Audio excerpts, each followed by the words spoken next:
All right. Well, welcome everybody to another Walk with a Doc Talk. I'm Dr. Rupa Shah, for those of you who don't know me. I'm a family physician with over 20 years of experience and a recent integrative health and wellness coach. So today we're going to talk about something that I love. I love lots of things, but this is a really good one. Sweets and treats. So all things sugar. I was trying to get my act together and play like the Maroon 5 song. Couldn't find it, but sugar. Anyways, I love Maroon 5. I love sugar. So let's chat a little bit. This is a great time of year to talk about all those different sweets and treats, all the things that are going to be tempting us as we kind of move into the holidays. And we all want some sugar, but we're still trying to maintain our waistlines and our health. So let's talk about sugar, and let's talk about different alternatives to sugar. So most of us know that too much sugar in our diets can lead to a whole host of health problems, right? We know it can cause obesity, increase our risk for type 2 diabetes, and even heart disease. And they're even looking at links into dementia, Alzheimer's, fatty liver, inflammation. So lots of reasons that sugar isn't great for us, but try telling our brains how much we love that kind of dopamine hit that sugar gives us, right? So first, I want to just review what sugar is.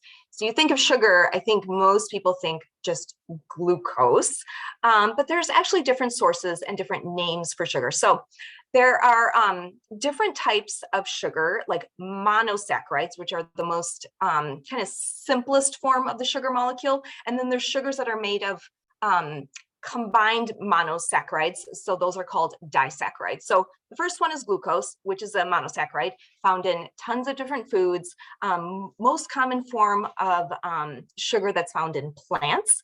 And glucose is a type of sugar that our body uses for fuel most of the time. So remember, no matter what type of sugar you eat, we're going to break most of that down into glucose. And then glucose, like I said, can pair with other simple sugars to form these disaccharides, okay? The next one would be fructose. Fructose is another monosaccharide, kind of comes by itself, a type of sugar that's found in fruits, right? So fruits, fructose, so that's kind of, easy to remember. Also found in some root vegetables and honey. Honey has fructose in it.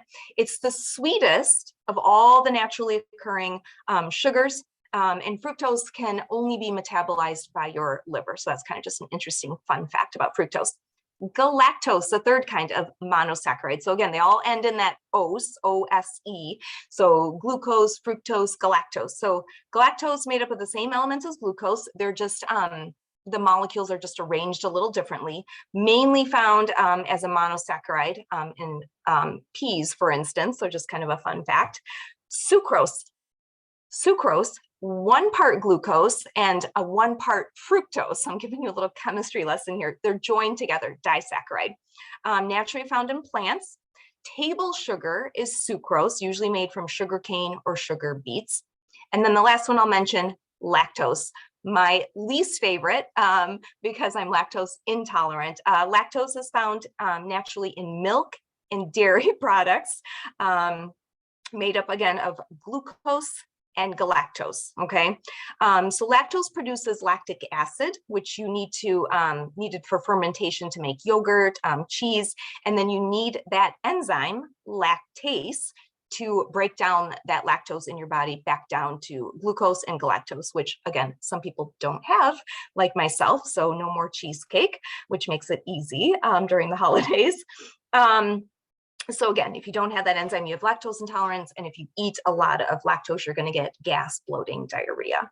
And then the last one, I'm sorry, one more, maltose. Maltose is made of 2 glucose molecules bound together, naturally occurs as a byproduct of breakdown of some carbohydrates found in like sprouted grains. So now you know kind of the different sugars that you can be looking for in labels, right? But let's talk about natural sugar versus added sugar, because really what we were trying to avoid is added sugar, right? So ultimately, again, your body processes all sugar in the same way. Natural sugars and added sugars all have the same chemical structures. Again, natural sugars are the sugars that were found in foods naturally, and then the added sugars are what those manufacturers do and add it to our foods. Most natural sugars are found in fruits and vegetables, which also contain fiber and other healthy nutrients. But there isn't a lot of natural sugar found in foods. Even a sweet fruit, like if you think about an apple, only has like 19 grams of sugar, but it has 3 grams of fiber, as well as vitamins and other compounds that can help, fight cancer and heart disease. So that's why naturally occurring sugars are not dangerous for us. It's all the added sugars that we're really looking to kind of keep low in our diet. So if you think about eating an apple versus like a donut from Dunkin' Donuts, well, the donut is pure sugar. There's no fiber, there's no protein, there's no other nutrients found in that. Just to put it in a little bit of perspective, some of you may know this, but like, if you drank a 20 ounce bottle of soda, you're going to get 69 grams of sugar.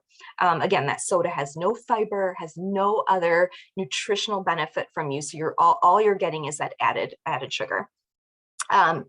This always reminds me of the story a couple of months ago when my daughter, and I were driving in the car, and it was, the first day of kind of fall. It was cool. And she said, I just love fall. And I said, why?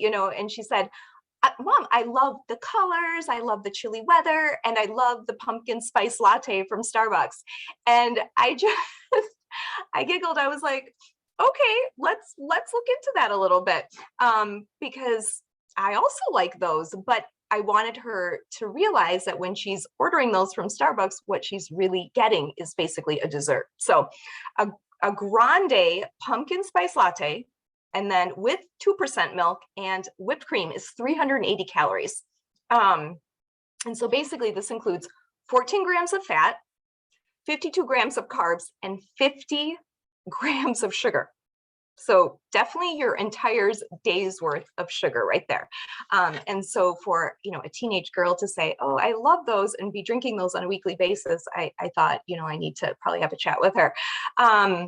So we kind of talked about how can you make it a skinny pumpkin spice latte. So you can ask for non-fat milk, no whipped cream, and this will reduce the calories in the grande cup by 120. So it'll be only 260 calories, 0 grams of fat, 51 grams of carbs, and then 49 grams of sugar. Still a lot of sugar. But if you want to make it even healthier and dairy free, then you can ask for almond milk, no whipped cream, and then you can get it down to 230 calories. But when I think of those fancy Starbucks drinks, all I think is like dessert, because they really have a lot of added sugar in them. So let's talk about sugar and like food labels and sort of just how to kind of break those down and read those. And many of you may already do this. I've started doing this a lot more. But to help you keep track of how much added sugar you're getting in your food, again, added, not what's natural. The FDA, the Food and Drug Administration, has now required the food labels to specifically like mark that out so that you can include how much total sugar is in the serving, as well as how much added sugar is in a serving. And those added sugars don't include the natural sugars that are already found in that food. Okay, so that was kind of a nice change that they made for those of us that are kind of keeping track of how much sugar we get in a day. But the manufacturers make it tricky again, because they're not just going to say sugar. They're going to use all those other names for sugar. And so they have to list those ingredients on a food label in order by the amount that's present in the food. So they may list it as other names for those sweeteners. And I'm gonna just list off a bunch so you kind of just have a sense when you're out grocery shopping what that could look like. So you may see sweeteners like agave nectar, brown sugar, or brown rice sugar. And in fact, brown rice sugar is one of the #1 ingredients in Z bars, which are supposedly these healthy nutritional bars that we give our kids. Another name, evaporated cane juice, malt syrup, fructose, we just talked about that, maple syrup, cane crystals, fruit juice concentrate, just like it sounds, it's concentrate of fruit sugar, molasses, cane sugar, glucose, obviously, raw sugar, I love this corn sweetener, which is just, again, still a sweetener, still added sugar. And then the one that's gotten so much buzz over the last number of years, high fructose corn syrup, terrible for you, just pure sugar when it gets broken down in your system. Sucrose, corn syrup, honey, syrup, crystalline fructose, all these like kind of interesting names that you wouldn't even think. Dextrose and maltose, we just talked about some of those other sugars, but look for those when you're looking at your ingredients. They just are using different names, but it's all going to get broken down in your system to sugars. The Dietary Guideline for Americans recommends limiting your calories from added sugars to less than 10% of your total calories per day. So again, if a healthy American is getting like 2,000 calories per day, that would be 200 calories, or that breaks down to 50 grams. So just remember, 50 grams of added sugars, okay, not the natural, but 50 grams of added sugars per day. You shouldn't be getting more than that. So if you have your pumpkin spice latte, I think you're done for the day.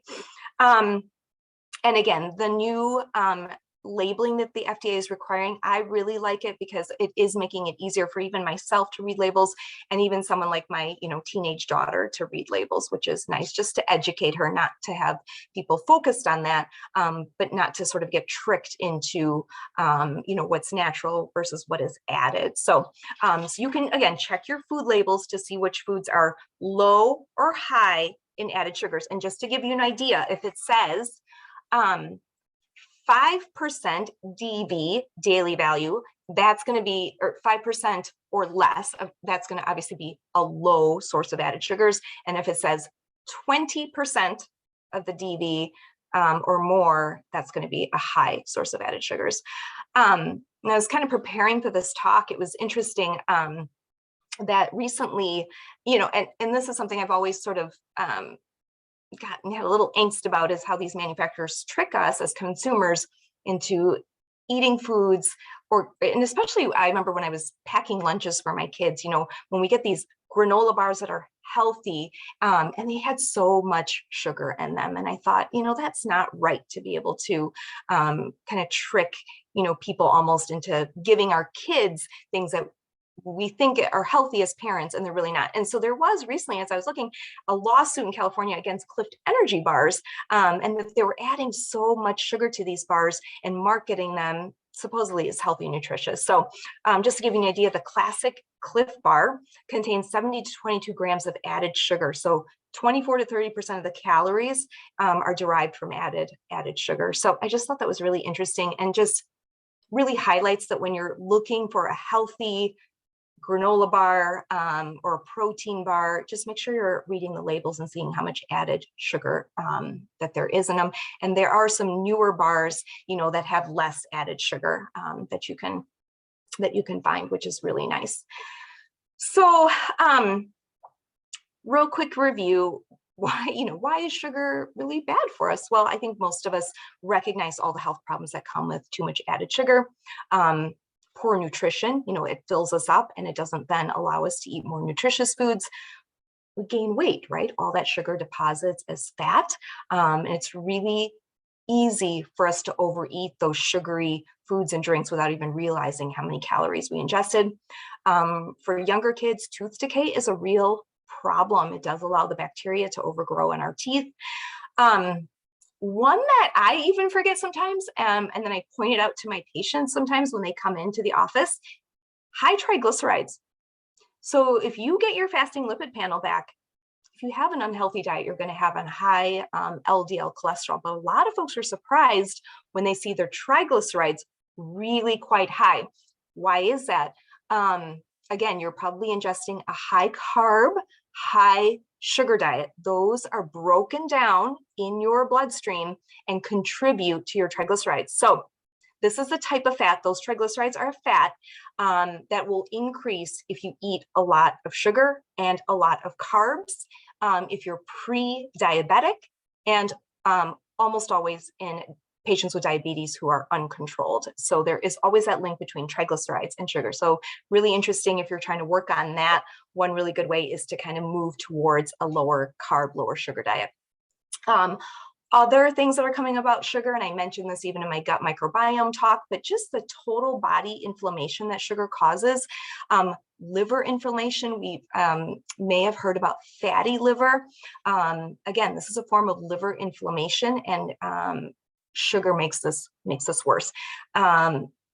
New studies coming out how sugar over time causes inflammation in our brain and maybe can lead to dementia, Alzheimer's, not as a direct cause, but how it can sort of accelerate or possibly worsen that. So if you're looking to kind of avoid those things, or if those run in your family, eating a low sugar, healthier diet that's more nutritious is going to be in your best interest. But on the bright side, now, with all this talk of like we're going to avoid sugar, there are so many more low calorie sweeteners, sugar substitutes that are available. So I just want to kind of end today just mentioning some of the more popular ones and then some of my favorites. Stevia is kind of the first one I chat about. It's a natural sweetener that comes from, I'm going to say this wrong, Stevia rebaudiana plant. So to make stevia, the manufacturers take or they extract the chemical compound from the glycosides from actually the leaves of the stevia plant.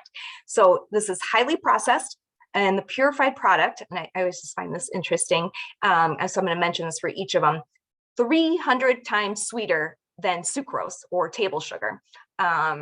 So just keep in mind those numbers that I say. So 300 times sweeter. You can find it under the brand name Truvia, Sweet Leaf, and Sun Crystals. Stevia's got some pros and cons, as you would imagine. Calorie free, which is awesome, and it doesn't raise your blood sugar, so great for patients with diabetes or pre-diabetes.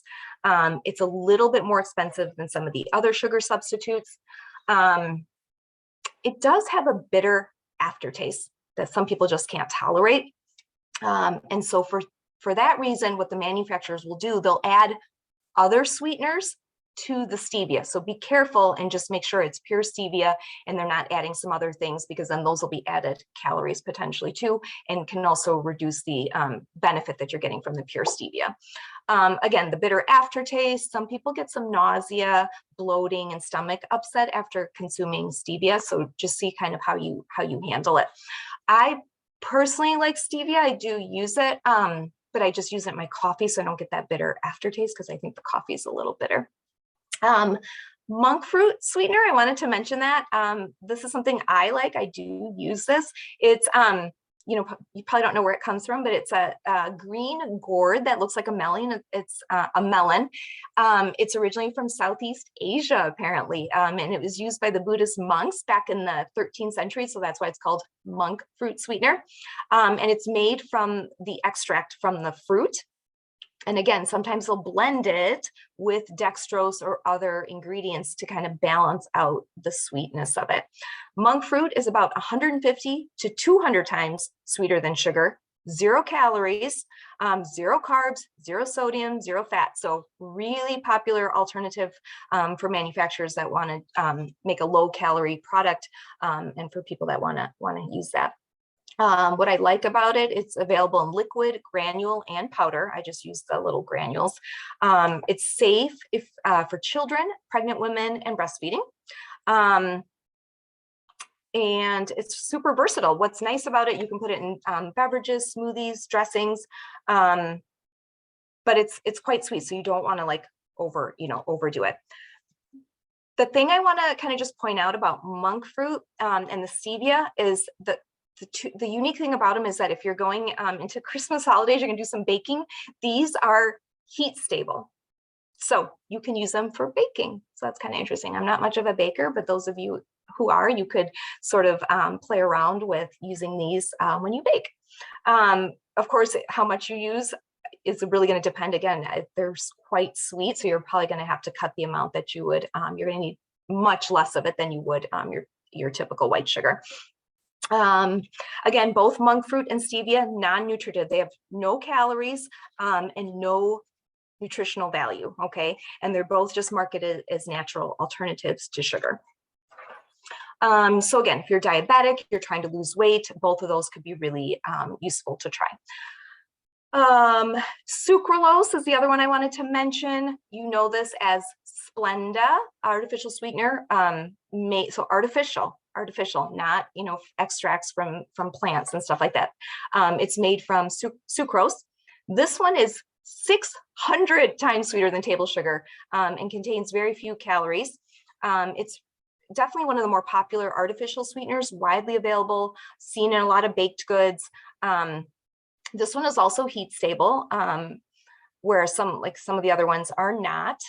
So it's also good for sugar-free baking, sweetening hot drinks, things like that. Fun fact, apparently a person could safely eat 23 packets of the sweetener in a day. I don't think anyone's actually going to do that. But just like some of these artificial sweeteners, there were some reports back in 2016 that could it cause some malignant tumors. They kind of just said, we're going to do some more research on this. I think if you eat a little bit of Splenda a day, this is not going to be an issue for you. If you are consuming large quantities of it, you may want to be cautious because the jury still seems to be out, and if this can cause any long-term health benefits. Aspartame, you remember this sweetener. This has kind of been around since the 80s. This one is about 200 times sweeter than sugar. Manufacturers add this to a wide variety of foods, including diet soda. Aspartame is available in grocery stores under the brand name NutraSweet and Equal. So maybe some of you are fans of this. This one, not good for baking, not heat stable, will totally break down at high temperatures. So people generally just use this as a tabletop sweetener. This one, fun fact, not safe for people that have phenylketonuria, PKU. You can't use aspartame, but those of you with PKU already know this. Saccharin is the last one I'll mention, another widely available sweetener. Different brands of saccharin. Sweet and Low, NectaSweet. Again, this is a 0-calorie sweetener. It's about 200 to 700 times sweeter than table sugar. Again, artificial sweetener. So surprise, surprise, there was some research found back in the 70s, I think, potentially with saccharin and bladder cancer in lab rats. So probably consuming a ton of this is not a great idea, but in limited quantities is probably okay if you like the taste of it. So anyhow, I think artificial sweeteners are great. Right now, like I said, I'm a big fan of stevia, monk fruit, but I always am a little hesitant with any of the artificial sweeteners because you heard me say over and over, this one's 200 times, 300 times, 700 times sweeter than sugar.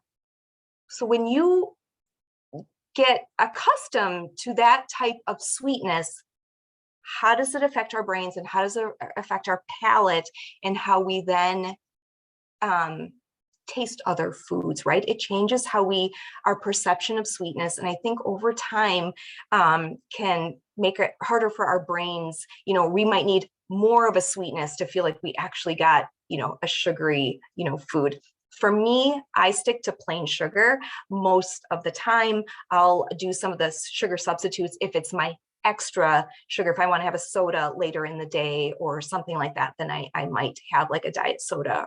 But typically in my morning coffee, if I'm not using stevia, I'll just use regular sugar or creamer with regular sugar in it. So just be cautious when you're trying some of these, but I do think it's wonderful that we have these sugar substitutes for those of us that are trying to be cautious, mindful, or have other health problems that we, you know, can't eat that much sugar, like diabetes and such. So again, I hope this was kind of just a fun review. I hope you learned something, a little chemistry, kind of review of the different types of sugars, and maybe just how to be more mindful of reading labels when you're out at the grocery store this season. If you have any questions, please feel free to email me at rupa.shah@ssmhealth.com, and we'll see you next time.